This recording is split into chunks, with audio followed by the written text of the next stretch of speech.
من تعن الوجوه لجوده وله سجود أوجه عجباه سبحان من شهدت بوحدته الورى رب تعالى لا إله سواه.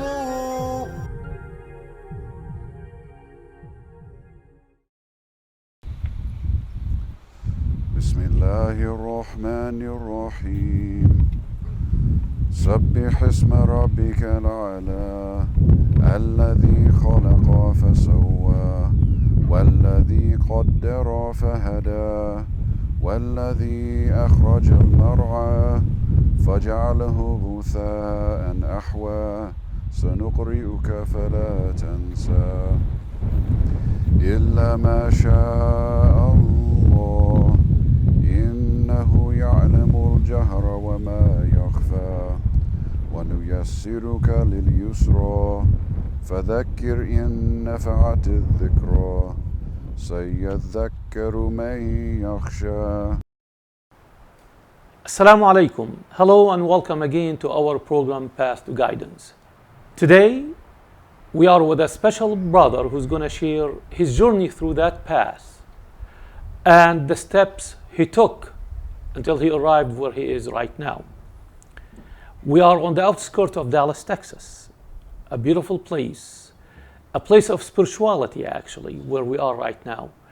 And brother Mustafa Howard is going to be our guest for this program.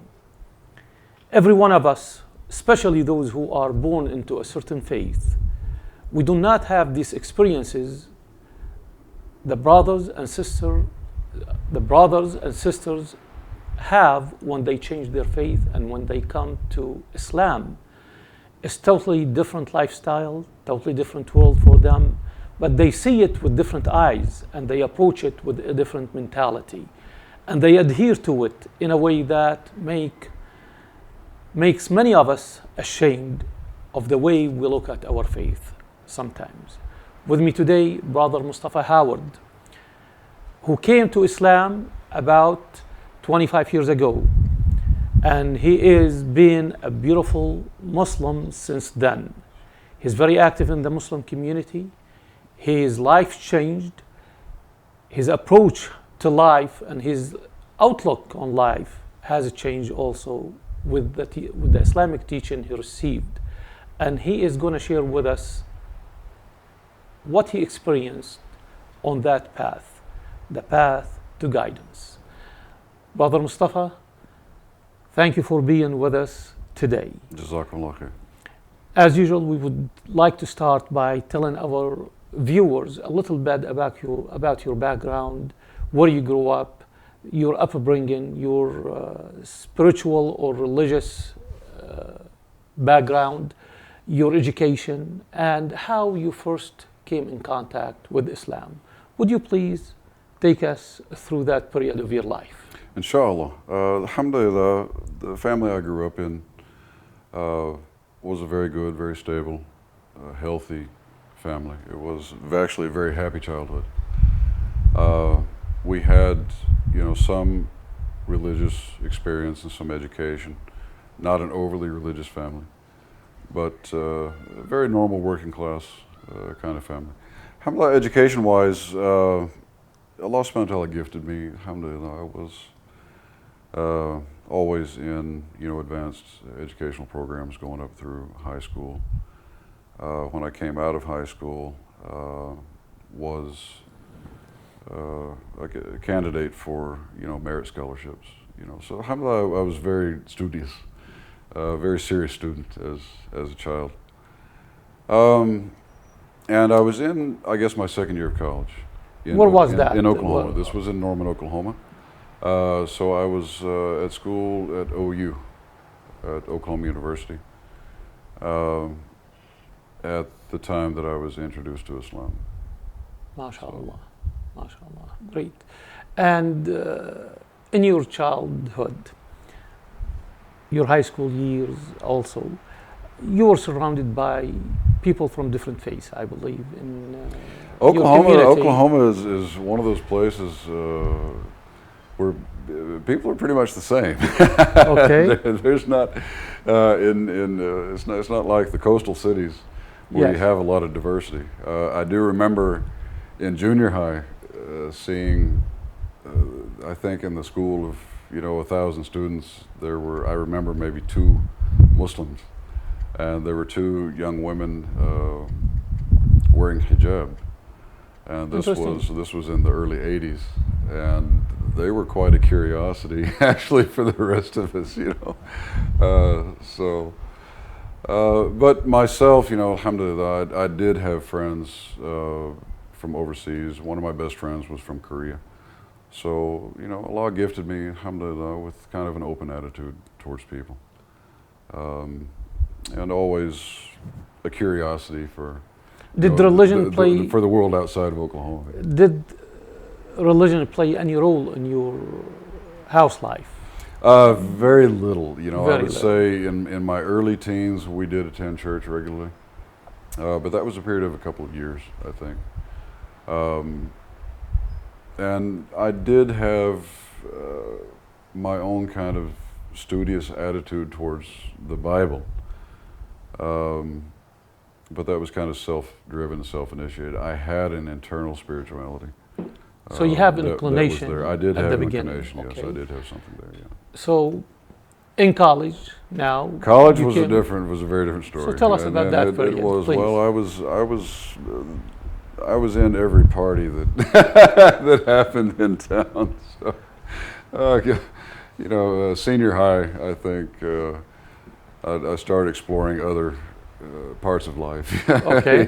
Which is normal at Look- that look- age. looking for That's the- what every young look- man or young girl do usually. Right, They look- want to look- explore. Looking for the fun side, I guess. But alhamdulillah, then in my second year of college, there were things that I was seeing as I was maturing, coming up on the age of 20. This was when Reagan was, president. I was not very happy with kind of our, political disposition and our foreign affairs. There were a lot of things going on that I was concerned about. Also ecological concerns, environmental issues. In that time, I started being aware of. So you were involved politically. I can't say I was involved. It was an awakening. It was kind of an awareness of, okay, my life really can't be just about me and how much money I'm going to make and what kind of house I'm going to live in. I was really looking for something that gave ultimate meaning to life. At that early So, age, that's yeah. marvelous, marvelous. So what happened in college? And, Well, there curiously was a period that I went through in which I was really, really looking for spiritual answers. That lasted, it was a few months, and then I remember having, some dreams that I don't, maybe I don't want to open up about right now. But there were things that really brought a very intense awareness that human beings do have souls, because I was kind of in a very kind of agnostic state at that point. A lot of more questions than answers, I guess. And so, there were things happening that when I look back, I see that Allah subhanahu wa ta'ala was preparing me for the day that I would meet a Muslim and be introduced to Islam. Alhamdulillah, that day came, in 1987. tell us about that first initial contact and how did that happen? Yes. Well, this is an interesting story. This particular day. That's what this program is for. Absolutely. This particular day, I lived close to campus there at the University of Oklahoma, and there was a little bookstore there that their specialty was selling occult books, okay? More, I think, kind of, Wiccan, kind of pagan beliefs of, worshiping nature and the planets and, this kind of issues that, and I don't know how popular the store was, and I don't know how long they lasted, but I had just stepped in just to see, okay, what's going on in here. And on that day, actually, then I was going back home, and I passed by a masjid. There was a small masjid there on campus. I didn't know what it was. And there was a group of young men who had come from Arlington, Texas, had come up there and were visiting Muslims in that locality. And Allah inspired one young man from Egypt, very beautiful, very, very kind young man. Allah put it in his heart that I should be introduced to Islam. And he literally came out, that masjid had a fence around it. He came out of the gate and followed me down the street, calling to me. I had already passed. Yes. Alhamdulillah, I had already passed, a couple of blocks, and he literally, chased me. Wow. Sir, this beautiful Egyptian, Accent, yes. And I turn around and I see this, very quintessential kind of Egyptian, man. You had no idea who this guy is. Absolutely no idea. I don't know him. He doesn't know me. But we began to talk. They took me inside the masjid. It was Ramadan. Allahu Akbar. It was probably about the middle of Ramadan, I would say. We went inside. They were fasting, but they brought, some little drink and little snack. We sat in the library, in the masjid library, and had some talk. The snack and the drink for you, just to Yeah, clarify, for me, yes, in yeah, Ramadan. Right, yeah, right, for me. They were fasting. Yes. I was being introduced to Islam, and they had ikram. They had, how to treat your guests. And it just happened that this brother had a very beautiful qira'ah. He had a very beautiful recitation. And he recited some of the short surahs. And because I had, a background where I really loved music, and what it sounded like to me, and he was saying, well, this is our book. This is our holy book. And so it was curious to me that, you have this holy book and it sounds, very beautiful. Musical. Yeah, very musical, And so it caught my interest. And he literally just asked me to recite the Shahada, and I did. Right away? Right away. I was 20 years old. Alhamdulillah. I can't say that it was myself making a wise or intelligent decision. I really when I think about it, it was Allah's decision that I was going to be a Muslim. Subhanallah. And I recited Shahada. I went home. He told me to go home. This is how you take a shower and come back. And I came back and they showed me how to make wudu, and this is how we make salah. And I started. And wudu and salah, ablution and prayers, basically. Yes. So I was introduced to the ideas of purification and worship. And I spent the next 5 days then with these brothers. So you didn't question, you didn't resent, you went with the flow right away. The ideas that that he introduced me to were things that to me were very natural and very kind of inherent in my beliefs. Islam is not a far reach from Christianity or from Judaism. I concentrate on this point. I hear it from many Muslim converts. It's not a far reach, but it is also very logical, very intelligent, and a very natural system of beliefs. So it seemed right. So it didn't conflict with anything in your mind or I your really heart. didn't. Especially you came from religious-less background, but yet your nature agreed with what you heard. Yes.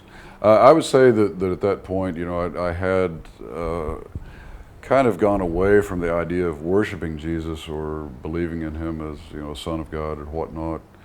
and had more of a natural belief in him as a prophet, as someone who came with a mission and with a message. So that was there, and I had that connection and that understanding.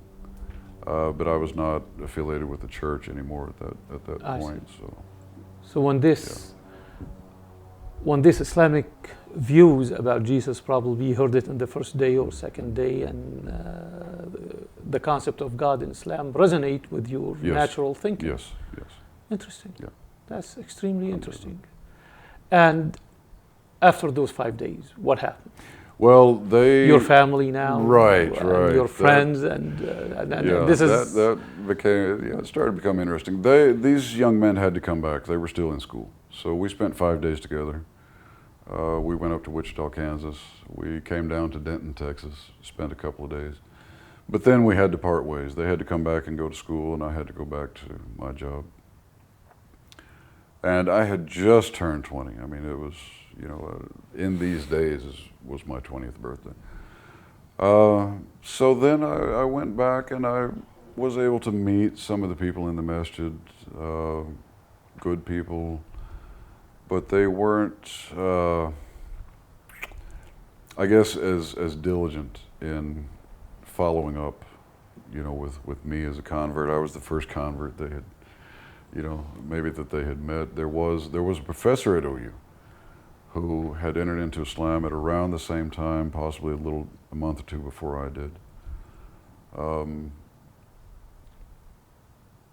But the brothers, really didn't have the experience or the know-how. Okay, this is what we do when a convert comes around. We don't have there's no the missionary concept in Islam where people will be trained and how to do this. It hasn't been done in a long time. So. It was a spontaneous thing, obviously. Right, but there were good people. There were, alhamdulillah, there were good people there.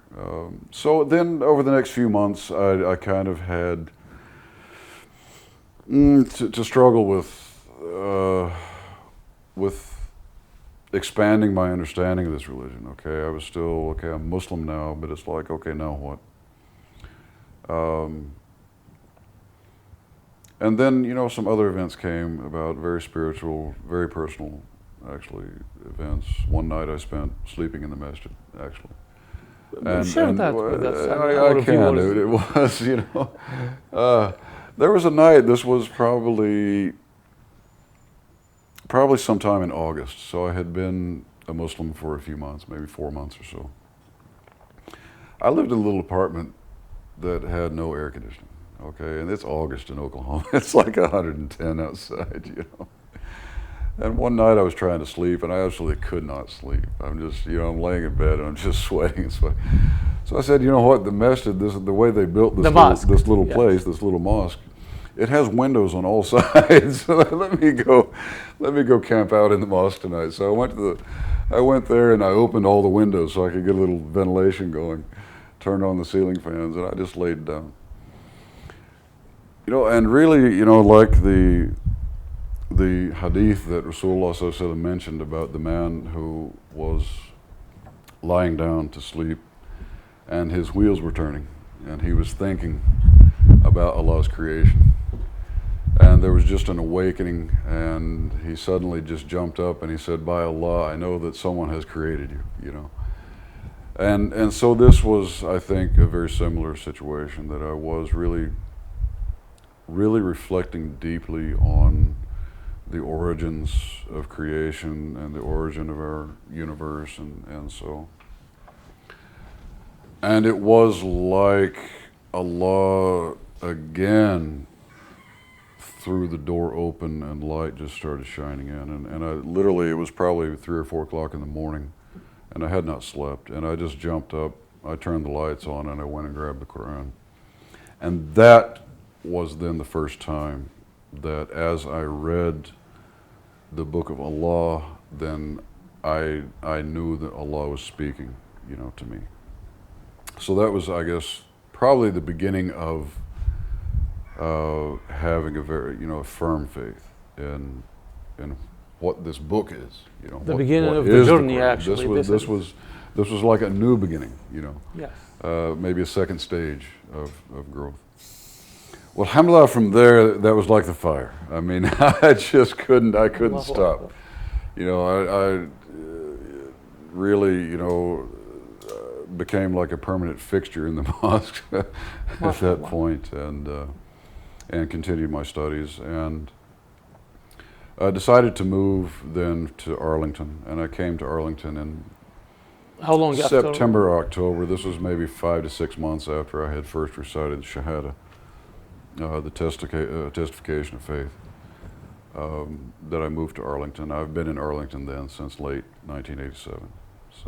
So you made Arlington, Texas, your home. That's kind of what happened. Yeah. Beautiful. Yeah. Well, tell us now. You joined this faith. You moved to a different community, and you started growing in the faith. You started taking classes. Did you start? In those days, we didn't have classes. Tell us about the community a little bit in those days in Texas. Yeah, at that time, you know, I remember back. I think we had 2 mosques in Fort Worth, 2 mosques in Dallas, and there really wasn't much else. You know, what we had in Arlington was a little house that had been converted to a musalla, to, you know, just a prayer, place of worship. a place of worship. Broken doors, broken windows, no heat, no Very no humble AC. beginning, Very humble basically, beginning, for humble, very Muslims humble. and Islam. But you know, but the people, you know, the young people who were there, we were very close together. You know, we were really, the hardships that we were enduring, we were in it together. You know, I can remember making Salat al-Fajr in the wintertime, and we're praying wrapped up in blankets, and you can see our breath. You know, it was just absolutely freezing inside, you know, inside them. So, you know, this is something many people don't know. The Islamic approach to building houses of worship and place centers and stuff, it's not like other organized religions. This is really by the work of the hearts of young people who came to this country. They were going to colleges, they didn't have lots of money, but yet they were devout young men. To have a place. And they were, absolutely, and they persevered all these conditions.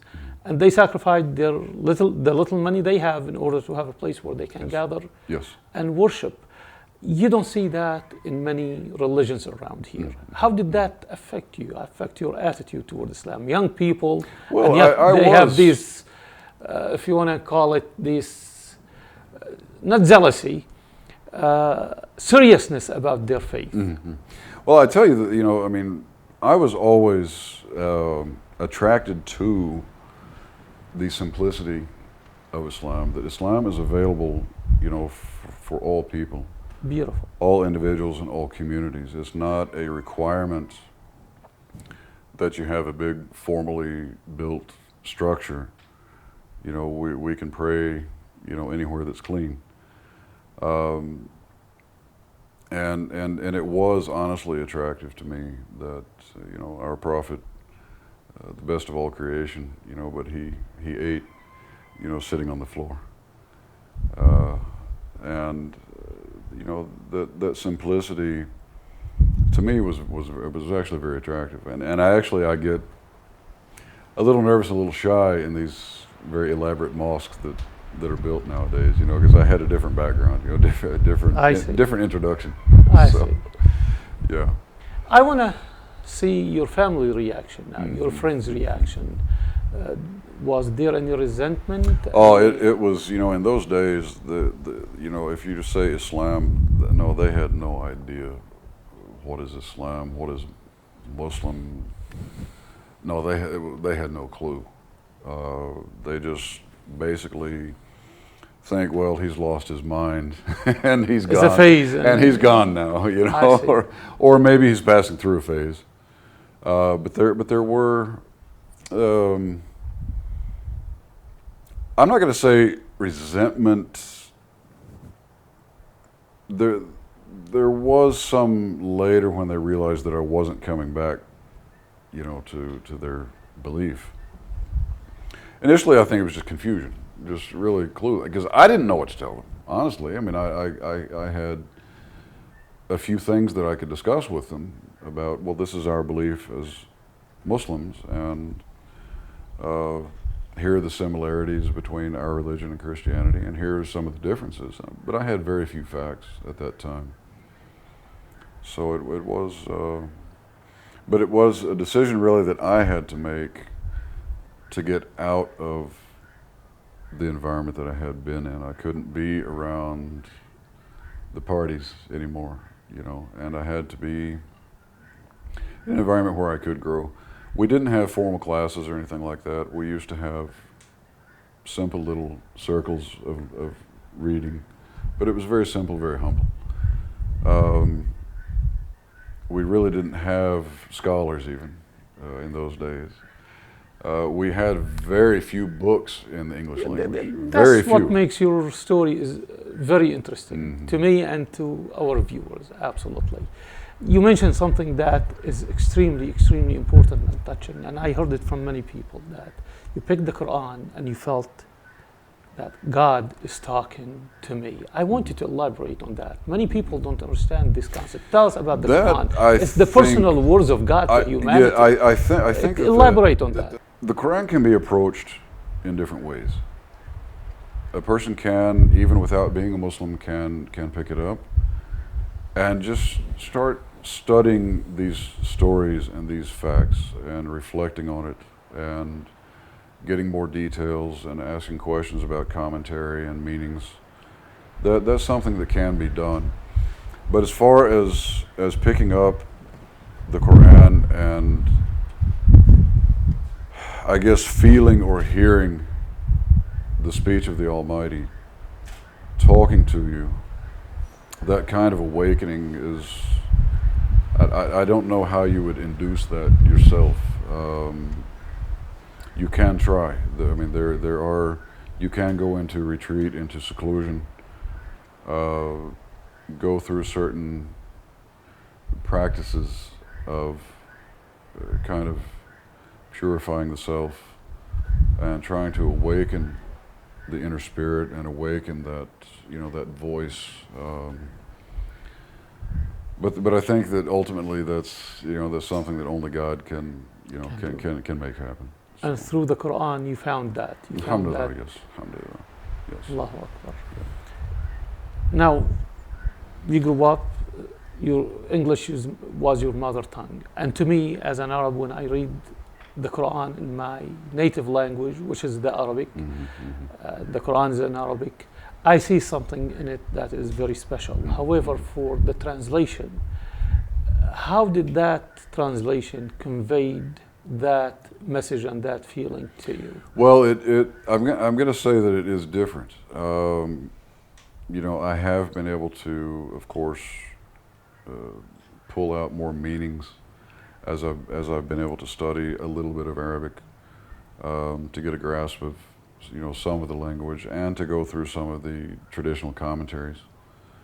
But I think, you know, getting the general message is still there. You know, it's still a very important message. And I think that, you know, in any language, that basic message is there. So I don't, if somebody can study Arabic, that's great, and inshallah you'll get more meanings from the Quran. But I don't ever tell anybody that's like a necessity that you have to do that. The meanings are there, exactly. and if you want elaboration, there are resources that you can Beautiful. You can get more elaboration. We're going to take a short break. Sure. Come back and continue the conversation about how you grew up and what brought you to where you are right now. Not only an average Muslim, you are a teacher, you are a preacher, and you are very active in the Muslim community, and we want to tell our viewers about that. Please stay tuned for the rest of the story on the path to guidance with Brother Mustafa Howard.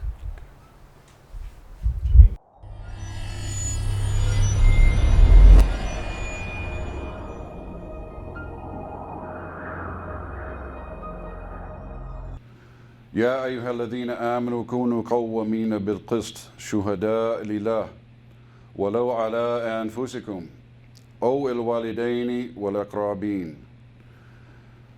Allah subhanahu wa ta'ala has given us the order in His book, O you who have believed, be persistently standing firm in justice, witnesses for Allah, even if it is against yourselves or your parents or your relatives.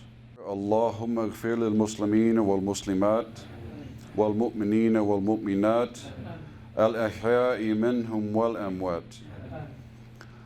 Allahumma ihdina fiman hadayt wa afina fiman afayt wa tawallana fiman tawallayt wa barak lana fima a'tayt وقينا شر ما قضيت فإنك تقضي ولا يقضى عليك إنه لا يذل من واليت ولا يعز من عاديت تبارك ربنا وتعاليت اللهم صل على محمد وعلى آل محمد كما صليت على إبراهيم وعلى آل إبراهيم اللهم بارك على محمد وعلى آل محمد كما باركت على إبراهيم وعلى آل إبراهيم في العالمين إنك حميد مجيد.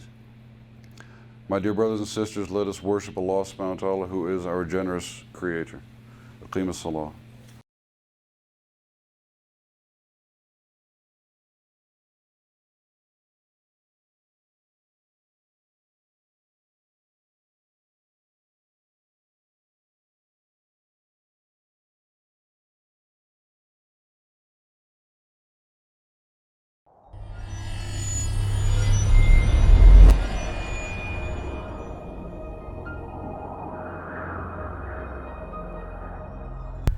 Welcome back.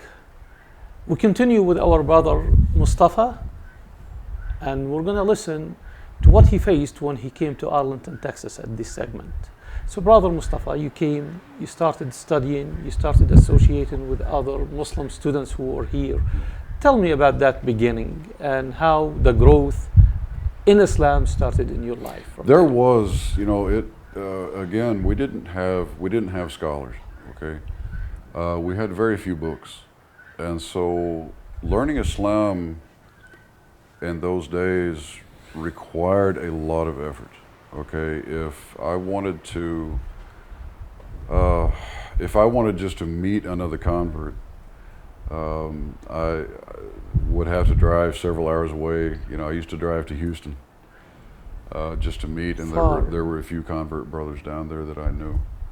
And if we wanted to get together and have, a spiritual retreat, then we would spend hours driving, and we would spend our weekends going to other localities, other cities, Texas and Louisiana, back up in Oklahoma again, Kansas. Yes. So there was a lot of struggle. I mean, it really required to maintain your attachment and to develop spiritually. You couldn't sit still. You had to get out. So you were excited. You had to get out and move and work for it. We had, I can remember driving from Arlington, Texas to Toronto, Canada. Wow. I can remember driving to Richmond, Virginia. What did you do there? We had, these were gatherings, weekend gatherings that we would join just to maintain our spirituality, to be around other active Muslims, preachers, Muslim preachers. Yes. The people who are concerned in dawah, whether inviting non-Muslims into Islam or just reminding our Muslim brothers and sisters about our obligations. Okay. So in those first few years, I drove all over the United States with some of the brothers. In 1989, then I decided that I did want to advance myself a little bit, and literally sold my car so that I could take a trip to Pakistan and India. So you can advance yourself in the Islamic studies, I can meet some scholars there and learn, at a different level. So there was a lot of sacrifice involved in being a Muslim in those days. Yes. It wasn't like just jump on Facebook and there's a bunch of converts there. That's right. Yeah, alhamdulillah. Alhamdulillah, alhamdulillah. And then you went back to college after. I think it was 1991 or 92, I believe, when I did go back and finish my degree, and I just transferred to UTA. So, yeah. And you finished college and you started now being more active in the community. No, at that, I know you honestly, preach, at that and point, I know yeah, you teach. Yeah. Tell us about what got you there. How Yeah. did you get there? How Well, when you share your faith I with tell you Muslims that- and non-Muslims? Right. Tell us about this. Well, there were, there's another story to be told there, that, then finally, after being a Muslim for 7 years, I had to seek marriage. Yes. That was a struggle. In those days there was no internet, marriage service or anything like that. And you're looking for a Muslim Absolutely. woman to yes, marry. absolutely, absolutely. And wanting to get that, the personal life established. You can be a preacher, you can be someone who's ascetic and has detached from worldly life, but you still have to live like a That's human right. being. Yes. So trying to resolve matters of home ownership and retirement. Would like to be able to our retire someday. Prophet's teaching, live like if you're going to live forever, and work, do good like if you're going to pass away tomorrow. Yes, So you can yes. meet your Creator Yes. ready for that. Ready. Yes. And if you stay longer, hey, you have to be ready for that too. Alhamdulillah, after marriage and working within my career at that time, once that was settled, then I did again start back into community work, visiting. Mostly I would spend daily visiting Muslims in the locality, knocking on doors, reminding to come to the masjid. Let's make some effort for our religion. Let's get out of the environment we're in, which is all about dollars and the bottom line. The materialistic The material life that that we have to sucking everybody. we have to we have to be in it, but we also have to get out of it. Right. And so that was our effort, was to try to get Muslims out of that daily routine for an hour or two a day, or for a weekend, a month, or something So you like that. participated in reminding the Muslims about Yes. their duties, about their obligations, about their relationship with And God. the spiritual life. How did yes. that go, and how did that affect Well, you personally? it's a very beautiful effort to be in, and it is. You do get some positive results, but you also do you encounter the apathy that exists in a lot of people. Just very, very hard to kind of break through, to get someone's attention, to kind of get them to get out and make some effort for their own, for their own benefit. It's with the distractions of life. It's not easy. It is not easy. You can visit But is it someone. very rewarding? It's very rewarding, inshallah. But you can visit someone many times before they start to respond, and you can visit someone many times and they may never, they may never respond. Well, it's not our job to bring them. It's not our job to get To get the result that they responded or not. The job is just to deliver the message. Correct, Just to deliver the message. Tell me about some of the obstacles, some of the positive things also. The community was welcoming community, the obstacles you faced. Being a Muslim, that means you adopted a totally new lifestyle. Mm-hmm. How did that affect your relationships, your connections, your friendships, and the new life you found? How much comfort you found in it? Mm-hmm.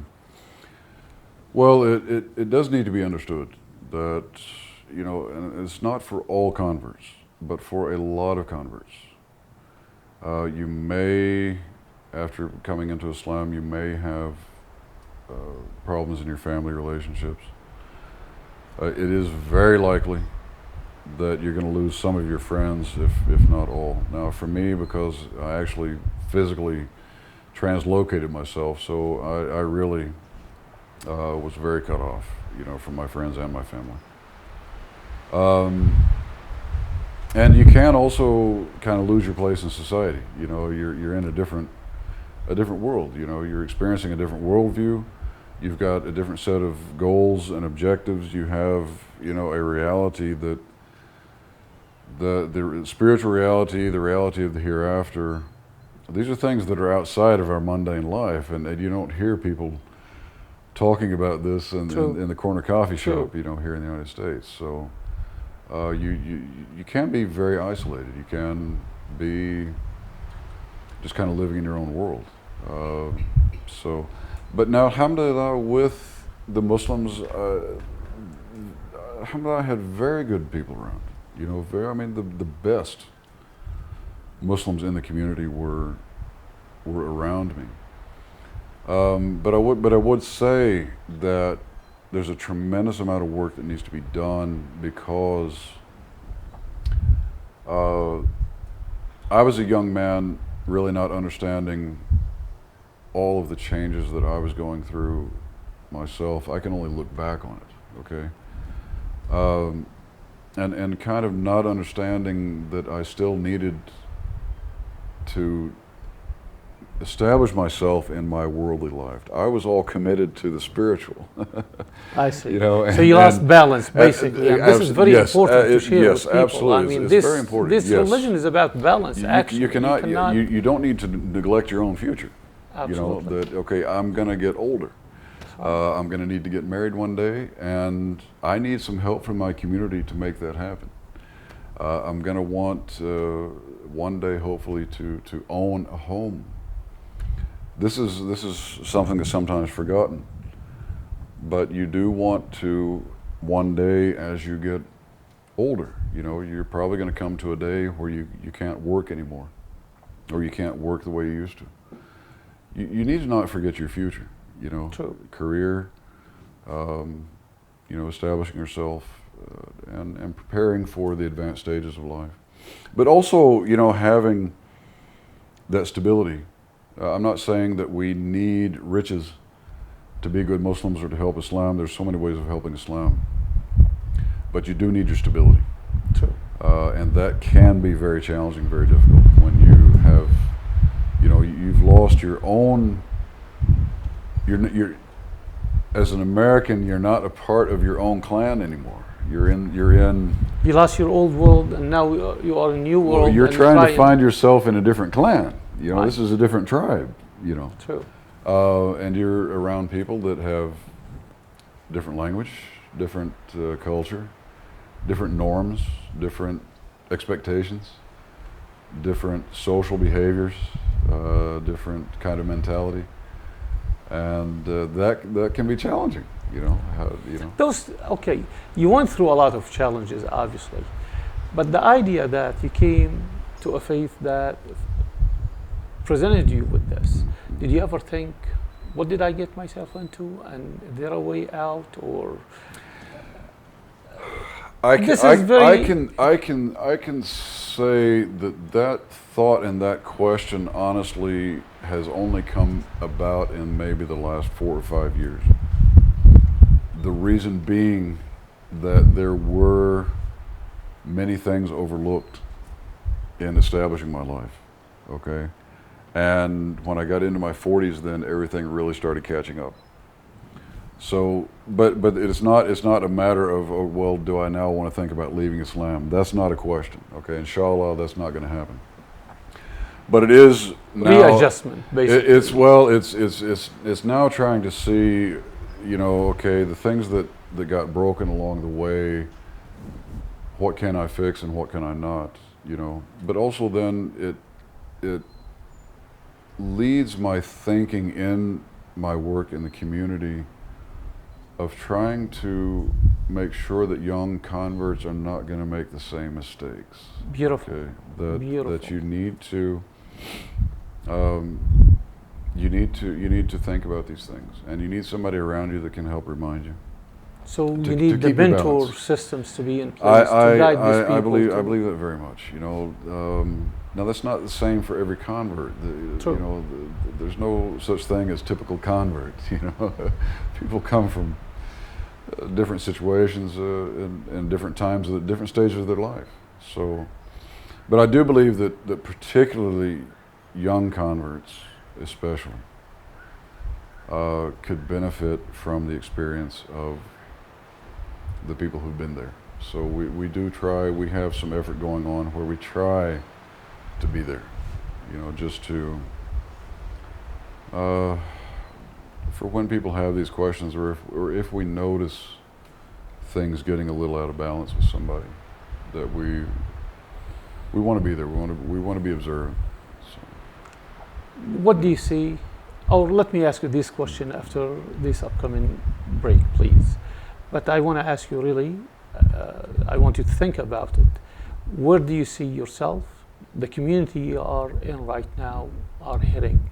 And what do you see the situation for the new converts after 9/11? You came to Islam before 9/11. Things changed. The perspective changed. The attitude of people around us changed. Yes. So I want you to think and ponder on this a little bit so you can tell us and tell our viewers about it. Please stay tuned for the rest of the story with Brother Mustafa.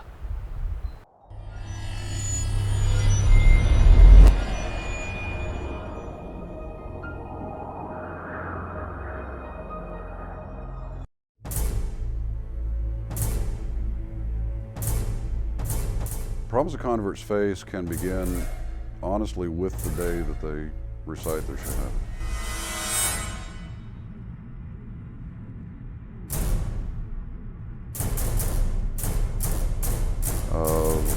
We're still losing a very high percentage of converts.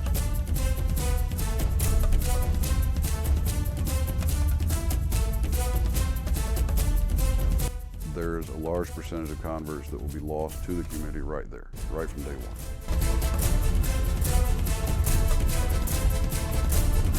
one. We've committed millions and millions and millions to establishing the buildings. We've committed to hiring teachers, to hiring imams. We have got to have that commitment, the same commitment, to actually receiving converts into Islam properly.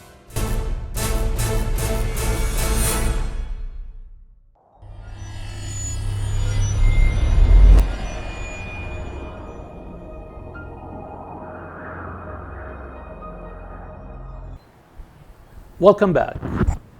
Brother Mustafa, we left off where we were talking about the last part now, involvement with the community, mentoring the new converts and the issues that the new converts might face, whether on the social level, the spiritual level, economical level.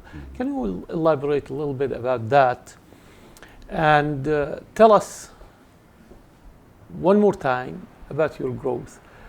We mentioned you preach in the Muslim community and you teach and you go visit people and talk to them about Islam. How did that benefit you personally too? Start talking to us about Well, that. alhamdulillah, that was one thing that when I came into Islam, I was, you know, brought into the idea of being active and being mobile. Yes. You know, not just a sit and read a book kind of Muslim, but that, you know, we have work to do. Alhamdulillah, you know, I feel this is a huge gift from Allah to have, you know, that approach, and that's something that's always stuck with me until today. But you know, things changed. You know, 9/11 did bring about, you know, there's something commonly referred to as the 9/11 converts. You know, bad advertising is still advertising. You know? That's right. People started asking questions and searching. Well, alhamdulillah, there's so many very good people have come to Islam through these, you know, tragic events. Alhamdulillah, that was something actually just in the last year or so, year and a half, because I had been kind of in my own corner of the world, really was not aware of how many converts there are. And we've got just in our Facebook group here, just from the DFW area, we've got well over 100 converts. So things have changed. Some things Changed. And this is to confirm to people that Islam is not something you force on anybody. No, absolutely. Most not. of these people came to Islam just like you Oh, did, out of their own by curiosity, or their own will and their own choice, and they found a spiritual home, and contrary to the well, and propaganda belief. and that's just it. They Yes. were able to, okay, the propaganda, the events that were going on, it sparked their curiosity, but then they started doing their own research and their Right. own, their own exploration. Alhamdulillah, they eventually ended up believing that Islam is the right faith for them. Beautiful. Yeah. Now there is, there have been changes. When I entered Islam, we had our difficulties. We didn't have the availability of knowledge. Now converts can sign up for full-time, full-blown Islamic studies online, or you can go down to your neighborhood mosque and, That's right. learn Islam inside out. That's Right. Alhamdulillah, we didn't have that. But they do have other challenges. There's a lot of negativity in the public out there that they have to deal with. Young women who decide to wear hijab, they get their looks and they get some negative words here and there. So there have been some changes. There have been some Very good, some bad. Okay. Well, we're going to close with this. What do you have to say to non-Muslims who are watching, or the Muslims who are not so much into their deen and their faith? What word of advice would you say to the non-Muslims who's in a soul-searching mode, who's looking for a spiritual home? What can he find in Islam? And I would say, really, for anybody, Muslim or non-Muslim, that if we are living a life that is solely about material acquisition, where do I get my money and where do I spend my money, and what clothes do I wear and what food do I eat and how do I decorate my house, then to me, honestly, this is kind of a death of the human being. A human being definitely has a soul. We definitely have a creator, and we definitely have a purpose. And we have actually a very short time in this life to do that searching, to find out what is that purpose and what is the truth, and what is, between the hype and all the discussions and confusion, where can I find real answers? That's. I would encourage anyone to pursue that, as soon as you can. So, beautiful, yeah. beautiful. Very well said. Thank you so much for being with us today. Jazakallah. And we enjoyed this beautiful day here. Thank you, it's very at nice. This center, and we hope we continue the conversation soon. Inshallah ta'ala. Thank you, Brother Mustafa. And thank you for being with us through the steps Brother Mustafa took on his journey on the path to guidance. Assalamu alaikum. Peace be with you.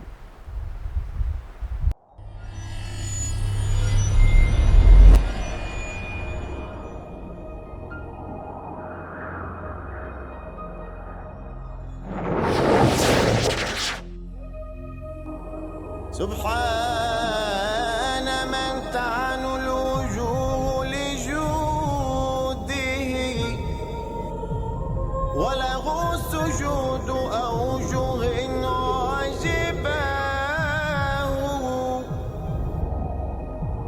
سبحان من شهدت بوحدته